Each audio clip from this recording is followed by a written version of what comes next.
Easy ആയിട്ട് ജയിക്കേണ്ട ഒരു കളിയായിരുന്നു ഇന്നത്തത്. പക്ഷേ ഇന്ത്യൻ ക്രിക്കറ്റ് ടീമിനെ പരീക്ഷണശാലയാക്കി മാറ്റിയേക്കുവാണ് ഗൗതം ഗംഭീർ. ഗൗതം ഗംഭീറിന്റെ പരീക്ഷണ വസ്തുവാണ് ഇന്ത്യൻ ടീമിന്റെ പ്ലേയേഴ്സ്. ഇന്ത്യൻ പ്ലേയേഴ്സിനെ പുറത്താക്കാൻ വേണ്ടി നടക്കുവാണ് ഗൗതം ഗംഭീർ. രോഹിത് ശർമ്മയെ പുറത്താക്കണം, KL രാഹുലിനെ പുറത്താക്കണം, സഞ്ജു സാംസനെ പുറത്താക്കണം, അതുപോലെ തന്നെ സൂര്യകുമാർ യാദവിനെ പുറത്താക്കണം, ഞാൻ മാത്രം ടീമിൽ നിൽക്കണം. ഈ മറ്റുള്ളവരെ പുറത്താക്കാൻ നടക്കുന്ന ഈ ഗൗതം ഗംഭീർ സ്വയമേ പുറത്തോട്ട് പോയി കഴിഞ്ഞാൽ ഈ ഇന്ത്യൻ ടീമിലെ പല പ്രശ്നങ്ങളും തീരുമെന്നുള്ളത് സത്യമാണ്. ഇന്ന് എന്തുമാത്രം പൊട്ട പരീക്ഷണങ്ങളാണ് നടത്താൻ പോയത്. ബാറ്റിംഗ് ഓർഡറിനകത്ത് ചേഞ്ചസ് വരുത്താൻ പോകുന്നു. കഴിഞ്ഞ കളി നമ്മൾ കണ്ടു, KL രാഹുലിന് മുമ്പേ സുന്ദറിനെ കൊണ്ടുവന്ന് പരീക്ഷിക്കുകയാണ്. KL രാഹുൽ എന്നേ പ്രൂവ് ചെയ്ത ഒരു പ്ലെയറാണ്. ഇന്ന് നോക്കുകയാണെങ്കിൽ KL രാഹുൽ പുറത്തിരിക്കുന്നു, പറയുകയാണ് ഇഞ്ചുറിയാണ്, പനിയാണ്, ഫ്ലൂ ആണെന്ന്. ആർക്കറിയാം ഇതൊക്കെ സത്യമാണെന്നുള്ള കാര്യം. KL രാഹുലിനെ ഒതുക്കിയിട്ട് ഇഷാൻ കിഷനെ അവിടെ കൊണ്ടുവരാൻ വേണ്ടി ശ്രമിച്ചുകൊണ്ടിരിക്കുകയാണ്. അതായത് ഷോർട്ട് ബോളിനകത്ത് സ്ട്രഗിൾ ചെയ്തുകൊണ്ടിരിക്കുന്ന ഇഷാൻ കിഷനെ നോക്കുവാണെങ്കിൽ ഇന്ന് നമ്പർ 4 കളിപ്പിക്കാൻ കൊണ്ടുവരുവാണ്. ആൾറെഡി നമ്പർ 4 ശ്രേയസ് അയ്യർ എന്ന് പറഞ്ഞൊരു പ്ലെയർ കളിച്ച് പ്രൂവ് ചെയ്തതാണ്. എത്രയോ പ്രാവശ്യം 50 ഓവർ വേൾഡ് കപ്പിനകത്ത്, ചാമ്പ്യൻസ് ട്രോഫിക്കകത്തൊക്കെ കളിച്ച് പ്രൂവ് ചെയ്ത ഒരു പ്ലെയറാണ് ശ്രേയസ് അയ്യർ. നമ്പർ 4 ആണ് പുള്ളിയുടെ ബെറ്റർ ആയിട്ടുള്ള ഒരു പൊസിഷൻ. അവിടെ നോക്കുവാണെങ്കിൽ ഇന്ന് ശ്രേയസ് അയ്യറിനെ മാറ്റിയിട്ട് ഇഷാൻ കിഷനെ കൊണ്ടുവരുന്നു. സാം കരൻ വന്നു 120ന്റെ സ്പീഡിൽ ഒരു ഷോർട്ട് പിച്ച് ബോൾ എറിഞ്ഞപ്പോഴത്തേന് ഔട്ടായി പോകുന്നു. ഈ ഇഷാൻ കിഷനെ കൊണ്ട് നമ്മൾ സൗത്ത് ആഫ്രിക്കയ്ക്ക് പോകണമല്ലേ? ഇംഗ്ലണ്ടിലെ ഫ്ലാറ്റ് പിച്ചിൽ ഷോർട്ട് പിച്ച് ബോൾ കളിക്കാൻ കഴിയുന്നില്ല. പേസും ബൗൺസും ഓൺ ആയിട്ടുള്ള സൗത്ത് ആഫ്രിക്കൻ പിച്ചിലേക്ക് ഇഷാൻ കിഷനെ നമ്മൾ മാറ്റി വെച്ചേക്കുവാണ്. നമ്മൾ ബാറ്റിംഗ് ഓർഡർ ഷെഫിൾ ചെയ്തുകൊണ്ടിരിക്കുകയാണ്. 178 റൺസിൽ 3 വിക്കറ്റ് പോയെടുത്തുനിന്ന് 233 റൺസിൽ നമ്മൾ ഓൾ ഔട്ട് ആവുന്നു. കേവലം കളിക്കുന്നത് 44 ഓവറാണ് കളിക്കാൻ പറ്റിയത് 50 ഓവർ മാച്ചിനകത്ത്. ഒരു 30 റൺസ് കൂടുതൽ ഉണ്ടായിരുന്നെങ്കിൽ ഈ ഒരു പിച്ചിൽ ഈസി ആയിട്ട് ജയിക്കാമായിരുന്നു. ജോ റൂട്ടിന്റെ വിക്കറ്റ് കിട്ടിയിരുന്നെങ്കിൽ ഈ പിച്ചിൽ ജയിക്കാമായിരുന്നു. ഇന്ന് ബോളർമാര് പറ്റുന്നത് അവരെ കൊണ്ട് പറ്റുന്ന അവർ ശ്രമിച്ചു. 4 per ഓവർ അല്ലെങ്കിൽ 5 per ഓവറിൽ മാത്രം റൺസ് കണ്ടെത്തേണ്ട ഒരു കളിയിൽ എങ്ങനെ ഈ മത്സരം ജയിക്കാൻ കഴിയും? ഇന്ത്യയുടെ ബോളർമാർ ബെറ്റർ ആയിട്ട് ബോൾ ചെയ്യാൻ ശ്രമിച്ചു, പക്ഷേ സ്കോർ വളരെ കുറവായിരുന്നു. ഈ 233 റൺസ് എങ്ങനെ ഇവിടെ ജയിക്കാൻ കഴിയും? ഒരു 30 റൺസും കൂടെ കൂടുതൽ ഉണ്ടായിരുന്നെങ്കിൽ, ഇന്ത്യ 50 ഓവർ ഫുള്ള് കളിക്കാൻ കഴിയുമായിരുന്നെങ്കിൽ, റണ്ണർ ബോളെങ്കിലും കളിച്ച് ഒരു 30 റൺസ്, ഒരു 40 റൺസ് എടുക്കാൻ കഴിയുമായിരുന്നെങ്കിൽ ഈ മത്സരം ജയിച്ചാനെ. നമുക്ക് 8 വരെ ബാറ്റിംഗ് ഉണ്ടായിരുന്നു. ഒരു 250 റൺസ് എടുക്കാൻ കഴിയുന്നില്ലെങ്കിൽ നമുക്ക് എന്തിനാണ് 8 വരെ ബാറ്റിംഗ്? ഇന്ന് നോക്കുവാണെങ്കിൽ ഒരു ബോളർ ഷോർട്ടാണ്. സുന്ദർ നോക്കുവാണെങ്കിൽ ബോൾ ചെയ്യാൻ വന്നില്ല, ഇഞ്ചുറിയാണ്. നമ്മൾ കുൽദീപ് യാദവിനെ കളിപ്പിക്കുന്നില്ല. ശിവൻ ദുബെ നോക്കുവാണെങ്കിൽ നമ്പർ 8 കളിപ്പിക്കുകയാണ്. ഫുഡ് വർക്ക് പോലും ശിവൻ ദുബെക്ക് നല്ലതായിട്ടില്ല. ഇത് T20 അല്ല, 2-3 ഓവർ കളിക്കുന്ന ഒരു മാച്ച് അല്ല ഇത്. ഫുഡ് വർക്ക് പോലും ഇല്ലാതെ ശിവൻ ദുബെ കയറി പോവുകയാണ്. അക്ഷർ പട്ടേൽ കഴിഞ്ഞ കളി നല്ല ബ്രില്യൻ്റ് ആയിട്ട് ബാറ്റ് ചെയ്തു, പക്ഷെ ഇന്ന് വന്നിട്ട് ഒരു ഷോർട്ട് പിച്ച് ബോൾ വന്നപ്പോഴത്തേന് ഫ്ലിക്ക് ചെയ്ത് കീപ്പറിന്റെ കയ്യിൽ ക്യാച്ച് കൊടുത്തിട്ട് കയറി പോവുകയാണ്. എങ്ങനെ പോയാലും 290-300 റൺസ് പോകേണ്ട ഒരു സ്കോറായിരുന്നു. നമ്മുടെ ഓൾറൗണ്ടർമാർ നമ്മുടെ തേല് കൊണ്ട് മത്സരം ഇന്നുകൊണ്ട് കളഞ്ഞു. ബുമർ നോക്കുവാണെങ്കിൽ ഇവരെക്കാട്ടി ഏറ്റവും നല്ലൊരു ബാറ്റ് ചെയ്തില്ലേ? ഇവർ 3 പേരും കൂടെ എടുത്ത സ്കോറിനെക്കാട്ടി കൂടുതൽ ബുമറ എടുത്തു.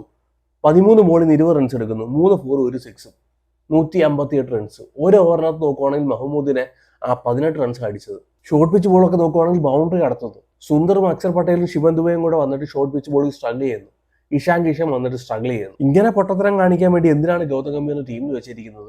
ആദ്യത്തെ കളി നോക്കുവാണെങ്കിൽ കാണാനേ ഇല്ലായിരുന്നു, പരിസരത്തെ ഇല്ലായിരുന്നു. പക്ഷെ ഒരു കളി ജയിച്ചപ്പോഴത്തേന് അഹങ്കാരം തുടങ്ങി, പരീക്ഷണം തുടങ്ങി. ഈ കളി ജയിച്ചിട്ട് അവസാനത്തെ കളി പരീക്ഷണം നടത്തിയാലും കുഴപ്പമൊന്നുമില്ലായിരുന്നു. സീരീസ് ജയിച്ചിട്ട് ആൾറെഡി ആസ്ട്രേലിയക്കെതിരെ സീരീസ് തോറ്റിട്ടിരിക്കുകയാണ്. ആൾറെഡി ന്യൂസിലാൻഡിനെതിരെ സീരീസ് തോറ്റിട്ടിരിക്കുകയാണ്. ശുഭ്മൻ ഗിൽ ജയിച്ചു നോക്കുവാണെങ്കിൽ അഫ്ഗാനിസ്ഥാനെതിരെയാണ്. ആസ്ട്രേലിയക്കെതിരെ തോറ്റു, ന്യൂസിലാൻഡിനെതിരെ തോറ്റു. സൗത്ത് ആഫ്രിക്കയ്ക്കെതിരെ നോക്കുവാണെങ്കിൽ ശുഭ്മൻ ഗില്ലിന് ഇഞ്ചുറി ആയിരുന്നു. അന്ന് ക്യാപ്റ്റൻ KL രാഹുൽ ആയിരുന്നു. സീരീസ് നേടാൻ കിട്ടിയ ഒരു അവസരം, ഇന്ത്യൻ ടീമിന്റെ കോൺഫിഡൻസ് വീണ്ടെടുക്കാൻ കിട്ടിയ ഒരു അവസരം നോക്കുവാണെങ്കിൽ ഇന്ത്യ താളത്തിൽ വെച്ചുകൊണ്ട് ഇംഗ്ലണ്ടിനെ കൊണ്ട് കൊടുത്തു. ജോ റൂട്ടിന്റെ ഒരു ബ്രില്യൻ്റ് ആയിട്ട് ഒരു പെർഫോമൻസ് അവരെ ജയിപ്പിച്ചത്. വിൽ ജാക്കിന്റെ ഒരു ക്യാമിയോ ഇന്നിങ്സ്, അതുപോലെ തന്നെ സാം കരന്റെ ഒരു ക്യാമിയോ ഇന്നിങ്സ് നോക്കുവാണെങ്കിൽ ചെറിയ 233 പറഞ്ഞ ഒരു സ്കോറൊക്കെ എടുക്കാൻ വേണ്ടി 1-2 ചെറിയ പാർട്ണർഷിപ്പ് മതി. അത് അവർക്ക് കിട്ടി, അവരെടുത്തു. ഇന്നും ബാറ്റിംഗ് ഓർഡർ ചേഞ്ച് ചെയ്തില്ലായിരുന്നെങ്കിൽ ശ്രേയസ് അയ്യരും വിരാട് കോഹ്ലിയും കൂടെ ചേർന്ന് നല്ലൊരു പാർട്ണർഷിപ്പ് ഉണ്ടാക്കിയേനെ. ഇഷാൻ കിഷനെ പിന്നെ ഒന്ന് ബാറ്റ് ചെയ്യാൻ കഴിഞ്ഞേനെ അവിടെ. ടെസ്റ്റ് ടീമിനെ നശിപ്പിച്ച് നോക്കുവാണെങ്കിൽ അടുത്ത് ഇനി ODI ടീമിനെ എങ്ങനെ നശിപ്പിക്കാം, ഓൾറൗണ്ടർമാരെ തള്ളി കയറ്റിയിട്ടിട്ട് എങ്ങനെ നശിപ്പിക്കാം എന്ന് നോക്കിക്കൊണ്ടിരിക്കുകയാണ്. ഇന്ന് നമുക്കൊരു എക്സ്ട്രാ ഒരു സ്പിന്നർ ഉണ്ടായിരുന്നെങ്കിലോ, അല്ലെങ്കിൽ എക്സ്ട്രാ ഇന്നൊരു പേസ് ബോളർ ഉണ്ടായിരുന്നെങ്കിലോ, ഒരു വിക്കറ്റ് ടേക്കിംഗ് ബോളർ ഉണ്ടായിരുന്നു, മേ ബി ഒരു പ്രിൻസ് യാദവ് അല്ലെങ്കിൽ ഒരു കുൽദീപ് യാദവിനെ കൊണ്ടൊരു ബോളർ ഉണ്ടായിരുന്നെങ്കിൽ നമുക്ക് ജയിച്ചുകൂടായിരുന്നു. 6 വരെയുള്ള ബാറ്റ്സ്മാൻമാർക്ക് കളിക്കാൻ കഴിയുന്നില്ലെങ്കിൽ പിന്നെ 8ാമത്തെ ബാറ്റ്സ്മാൻ എന്തോ കളിക്കാനാണ്? ശിവൻ ദുബെയിൽ നിന്ന് എന്താണ് നമ്മൾ എക്സ്പെക്ട് ചെയ്യേണ്ടത്? ഇങ്ങനെയുള്ള ഒരു പിച്ചിൽ ബാറ്റ് കൊണ്ട് ഫുഡ് വർക്ക് ഇല്ലാത്ത ഒരു പ്ലെയറിന് എന്താണ് നമ്മൾ ഈ പിച്ചിനകത്ത് എക്സ്പെക്ട് ചെയ്യേണ്ടത്? അതുപോലും മനസ്സിലാക്കാൻ നമ്മുടെ മാനേജ്മെന്റിന് കഴിയുന്നില്ല, നമ്മുടെ കോച്ചിന് കഴിയുന്നില്ല എന്നുള്ളതാണ്. പരീക്ഷണ വസ്തുവായിട്ട് മാറ്റുവാണ്. ശുഭ്മൻ ഗില്ലിന് ഈ ഒരു ചെറിയൊരു സ്കോർ ആണെങ്കിലും ട്രൈ ചെയ്തു. മാക്സിമം അവർ ബോളർമാരെ റൊട്ടേറ്റ് ചെയ്യാൻ ശ്രമിച്ചു. 5 ബോളർമാരെ ഉള്ളായിരുന്നു, 5 ബോളർമാരെ റൊട്ടേറ്റ് ചെയ്ത് ഒരു ഫൈറ്റ് ഉണ്ടാക്കാൻ ശ്രമിച്ചു. ഒരു വിക്കറ്റ് ടേക്കിംഗ് ബോളർ ഇല്ലാതെ പോയത് പണിയായി. ജോ റൂട്ടിനെ കൂടെ ഒരു എക്സ്പീരിയൻസ് ആയിട്ടുള്ള ഒരു പ്ലെയറിന്റെ വിക്കറ്റ് എടുക്കാൻ കഴിയാതെ പോയത് പണിയായി. മേ ബി കുൽദീപ് യാദവിനെ കൂടെ ഒരു റിസ്ക് സ്പിന്നർ ഉണ്ടായിരുന്നെങ്കിൽ, ഒരു ചൈനമാൻ ഉണ്ടായിരുന്നെങ്കിൽ മേ ബി അവിടെ വിക്കറ്റ് കിട്ടിപ്പോയേനെ. ഹാരി ബ്രോക്ക് നോക്കുവാണെങ്കിൽ അവരുടെ ബോളർമാരെ ബ്രില്യൻ്റ് ആയിട്ട് യൂട്ടിലൈസ് ചെയ്തു. നോക്കുവാണെങ്കിൽ ജോ ഫാർച്ചറിനെ നോക്കുവാണെങ്കിൽ ഡെത്ത് ഓവർ കൊടുത്തതില്ല. ഒരു ഇഞ്ചറിക്ക് ശേഷം നോക്കുവാണെങ്കിൽ ജോ ഫാർച്ചറിന്റെ ഡെത്ത് ഓവറിനകത്ത് അത്ര എഫക്റ്റീവ് അല്ല. എന്നാൽ മിഡിൽ ഓവറിനകത്ത് 30 മുതൽ 40 ഓവറിനകത്ത് നോക്കുവാണെങ്കിൽ ജോ ഫാർച്ചറിനെ എറിഞ്ഞു തീർത്തു.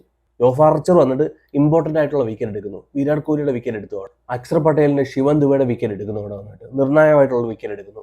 മിഡിൽ ഓവറിനകത്ത് നോക്കുവാണെങ്കിൽ അവർക്ക് വിക്കറ്റ് എടുക്കാൻ കഴിയുന്നു. നമുക്ക് നോക്കുവാണെങ്കിൽ മിഡിൽ ഓവറിനകത്ത് വിക്കറ്റ് എടുക്കാൻ കഴിയുന്ന എഫക്റ്റീവ് ആയിട്ടുള്ള ബോളർമാർ ഇല്ല. ഇന്ന് വിരാട് കോഹ്ലിയുടെ ബാറ്റിങ്ങും അല്ലെങ്കിൽ ശ്രേയസിന്റെ ഒരു ക്യാമിയോ ഇന്നിങ്സും ഇല്ലായിരുന്നെങ്കിൽ ഇന്ത്യ 200 പോലും കടക്കത്തില്ലായിരുന്നു. ബുംറയുടെ നോക്കുവാണെങ്കിൽ ആ ഒരു ക്വിക്ക് ആയിട്ടുള്ള ഒരു മാച്ചിൽ ഇല്ലായിരുന്നെങ്കിൽ 230 എന്ന് പറഞ്ഞ ഒരു സ്കോറിലോട്ടൊന്നും പോകത്തേ ഇല്ലായിരുന്നു. അതിന് മുമ്പേ നോക്കുവാണെങ്കിൽ ജയിച്ചേനെ. അല്പം ഒരു ഫൈറ്റ് ചെയ്യാനുള്ള ഒരു ടോട്ടൽ നോക്കുവാണെങ്കിൽ വൈസ് ക്യാപ്റ്റനായിട്ടുള്ള അയ്യരും അതുപോലെ തന്നെ വിരാട് കോഹ്ലി പെർഫോം ചെയ്യുന്നു. ശുഭൻ ഗിൽ നോക്കുവാണെങ്കിൽ ഒരു സ്റ്റാർട്ട് കൊടുത്തു. ഒരു 30+ റൺസിന്റെ ഒരു സ്റ്റാർട്ട് നോക്കുവാണെങ്കിൽ ശുഭൻ ഗില്ലും കൊടുത്തു. പക്ഷെ ഇങ്ങനെയുള്ള ഒരു ടേലിനെ വെച്ചിട്ട് ഇങ്ങനെ പരീക്ഷണം നടത്തുന്ന ഒരു ടീം എങ്ങനെ മുമ്പോട്ട് പോകാൻ കഴിയും? എങ്ങനെ അടുത്ത കളി ജയിക്കാൻ കഴിയും? ഇങ്ങനെയുള്ള പരീക്ഷണങ്ങളാണെങ്കിൽ പ്ലേയേഴ്സിന്റെ കോൺഫിഡൻസ് എടുത്ത് കളയുന്ന ഒരു ടീമാണ്. പ്ലേയേഴ്സിന്റെ പ്രഷറിലാക്കിയിട്ട് കളിപ്പിക്കുന്ന ഒരു ടീമാണ്. എങ്ങനെ ജയിക്കാൻ കഴിയും? രോഹിത് ശർമ്മയെ നോക്കുവാണെങ്കിൽ ഫോഴ്സ്ഫുള്ളി റിട്ടയർ ആക്കുന്നു. രോഹിത് ശർമ്മയുടെ ആൾറെഡി പറഞ്ഞെന്ന് തോന്നുന്നു, അവസാനത്തെ സീരീസാണ് ഇംഗ്ലണ്ട്, ഇവിടെ പെർഫോമൻസ് ചെയ്തില്ലെങ്കിൽ നിന്നെ പുറത്താക്കുമെന്ന്. അതുപോലുള്ള ഒരു പെർഫോമൻസ് ഇല്ലേ രോഹിത് ശർമ്മ കാഴ്ചവെക്കുന്നത്? രോഹിത് ശർമ്മയ്ക്ക് അനങ്ങാൻ വയ്യ. മൈൻഡിൽ നോക്കുവാണെങ്കിൽ അപ്സെറ്റ് ആണ്. ആൾറെഡി പറഞ്ഞു വെച്ചേക്കുവാണ് പെർഫോം ചെയ്തില്ലെങ്കിൽ പുറത്താവുമെന്ന്. ഇന്ന് നോക്കിക്കേ രോഹിത് ശർമ്മയുടെ ഒരു ബാറ്റിംഗ് നോക്കിക്കേ. കേവലം 55 സ്ട്രൈക്ക് റേറ്റിൽ 47 ബോളിൽ നിന്ന് 26 റൺസ്, ഒരു 4 ഒരു 6. പ്രഷറിലാക്കി കളിക്കാൻ കഴിയുന്നില്ല. സഞ്ജു സാംസന്റെ പ്രഷറിലാക്കി കളിക്കാൻ കഴിയുന്നില്ല. KL രാഹുലിനെ നോക്കുവാണെങ്കിൽ എന്ത് ചെയ്യുന്ന പോലും മനസ്സിലാവുന്നില്ല. എന്താണ് KL രാഹുലിനെതിരെ സംഭവിക്കുന്നതെന്ന് ചോദിച്ചാൽ പോലും മനസ്സിലാവുന്നില്ല. നോക്കുവാണെങ്കിൽ പ്ലേയേഴ്സ് നോക്കുവാണെങ്കിൽ ഇൻസെക്യൂർ ആണ് ഗൗതം ഗംഭീറിന്റെ കീഴിൽ അല്ലെങ്കിൽ നമ്മുടെ സെലക്ടർമാരുടെ കീഴിൽ എന്നുള്ളത് സത്യം തന്നെയാണ്. എല്ലാവർക്കും ഭയമാണ് നാളെ എന്താണ് സംഭവിക്കാൻ പോകുന്നത്. രോഹിത് ശർമ്മ പുറത്തായെങ്കിൽ, സഞ്ജു സാംസൺ പുറത്തായെങ്കിൽ നാളെ നമ്മുടെ അവസ്ഥയാണ്. ശുഭൻ ഗില്ലിനെ T20 വേൾഡ് കപ്പിന് മുമ്പ് പുറത്താക്കിയെങ്കിൽ നമ്മുടെ അവസ്ഥയാണെന്ന് എല്ലാവർക്കും അറിയാം. ഇത് പ്ലേയേഴ്സിനെ വളർത്തിയെടുക്കാനാണോ അതോ പ്ലേയേഴ്സിനെ തളർത്താനാണോ എന്നുള്ളത് BCC സ്വയമേ പരിശോധിക്കുക. BCC തിങ്ക് ചെയ്യുക. പിന്നെ ഇന്ത്യയുടെ ബോളിങ്ങിലോട്ട് പോകുകയാണെങ്കിൽ ബ്രില്യൻ്റായിട്ട് ബോൾ ചെയ്തല്ലായിരുന്നു. പക്ഷേ എക്സ്ട്രാ നോക്കുവാണെങ്കിൽ നമ്മൾ 20 റൺസ് അധികം കൊണ്ട് കൊടുത്തു. നമ്മൾ കൂടുതൽ ഷോർട്ട് ബോൾ എറിയാൻ പോയി വൈഡ് കൊണ്ട് കൂടുതൽ കൊടുത്തു. അതുപോലെ തന്നെ നമ്മൾ 4 നോ ബോൾ നോക്കുവാണെങ്കിൽ ഇന്ന് എറിഞ്ഞു. അവർ എക്സ്ട്രാ പേസിന് വേണ്ടി ശ്രമിച്ചതാണ്. പക്ഷേ 20 റൺസ് എക്സ്ട്രാ കൊടുത്തു. 233 എന്ന് പറയുന്ന ഒരു ചേസിന് വേണ്ടി ഇറങ്ങിയ ഇംഗ്ലണ്ടിന് നമ്മൾ 20 റൺസ് എക്സ്ട്രാ കൊണ്ട് കൊടുത്തു. അവിടെ അല്പം ഇന്ത്യ ശ്രദ്ധിക്കേണ്ടതായിരുന്നു. അവിടെ നോക്കുവാണെങ്കിൽ കളി കയ്യിൽ നിന്ന് പോയി. 20 റൺസ് എക്സ്ട്രാ എന്ന് പറഞ്ഞാൽ വളരെ വലുത് തന്നെയാണ് ഈ ചെറിയൊരു ടോട്ടൽ ചേസ് ചെയ്യുമ്പോഴത്തേന്. ജോ റൂട്ട് വന്നിട്ട് ബ്രില്യൻ്റ് ആയിട്ട് കളിച്ചു. 100 കിട്ടിയില്ല. അറ്റ്കിൻസൺ എന്തായിരുന്നു അറിയത്തില്ല, ബൗണ്ടറി അടിച്ച് അതെടുത്തത് ഓവർ കിടപ്പുണ്ടായിരുന്നു. ജോ റൂട്ടിൻ്റെ ഒരു ഡിസർവ് ആയിട്ടുള്ള ഒരു 100 നോക്കുവാണെങ്കിൽ അറ്റ്കിൻസൺ വന്നിട്ട് തട്ടിക്കളഞ്ഞു. ബ്രില്യൻ്റ് ആയിട്ട് കളിച്ചു. നോക്കുവാണെങ്കിൽ ഒരു രീതിയിൽ നോക്കുവാണെങ്കിൽ ഇന്ത്യ സ്ട്രഗിൾ ചെയ്യിപ്പിച്ചതേ ഇല്ല. ജോ റൂട്ടിന് സിമ്പിളായിട്ട് വന്ന് സ്ട്രൈക്ക് റൊട്ടേറ്റ് ചെയ്ത് റൺ റേറ്റ് നോക്കുവാണെങ്കിൽ 4-5 മെയിൻറ്റെയിൻ ചെയ്ത് സിമ്പിളായിട്ട് കളിച്ചു. ടീമിനെ വിജയിപ്പിക്കുന്നത് ലോഡ്സിലോട്ട് നോക്കുവാണെങ്കിൽ ഒരു പ്രതീക്ഷ വെക്കുന്നു. ഇങ്ങനെയാണ് നമ്മൾ പെർഫോമൻസ് ചെയ്യുന്നതെങ്കിൽ, ഇങ്ങനെയാണ് നമ്മൾ പ്ലേയേഴ്സിനെ ട്രീറ്റ് ചെയ്യുന്നതെങ്കിൽ, ഇങ്ങനെയാണ് നമ്മുടെ ബാറ്റിംഗ് ഓർഡർ എങ്കിൽ എങ്ങനെ നമുക്ക് പെർഫോമൻസ് ചെയ്യാൻ കഴിയും? ആദ്യത്തെ കളി നമ്മൾ ജയിച്ചല്ലോ. ഒരു റോൾ നോക്കുവാണെങ്കിൽ ആദ്യത്തെ കളിയിൽ ഇല്ലായിരുന്നു ഗൗതം ഗംഭീറിന്. ഒരു റോൾ ഉണ്ടായിരുന്നു. KL രാഹുലിനെ നോക്കുവാണെങ്കിൽ നമ്പർ 6 പറഞ്ഞു വിടുന്നു. സുന്ദറിനെ നമ്പർ 5 പറഞ്ഞു വിടുന്നു. അതായിരുന്നു ഒരു റോള്. പക്ഷെ ഇന്ന് നോക്കിക്കേ, മൊത്തം അടിമുടി മാറ്റം. എന്തുമായിരുന്നു ഇത്ര അഹങ്കാരത്തിന്റെ കാരണം? 178 റൺസിൽ 3 വിക്കറ്റ് പോയെടുത്തുനിന്ന് 233 ഓൾ ഔട്ട് ആവാനുള്ള കാരണം എന്തായിരുന്നു? ഒരു 280, 290 റൺസ് ഒരു പാർ സ്കോർ ആയിട്ടുള്ള ഒരു പിച്ചിൽ അമിത പരീക്ഷണത്തിന് പോയി. ആ പരീക്ഷണം നമുക്ക് പണിയായി. സീരീസ് കൈവിട്ട് പോകുമോ ഇല്ലയോ എന്നുള്ളത് കാത്തിരുന്ന് കണ്ടാൽ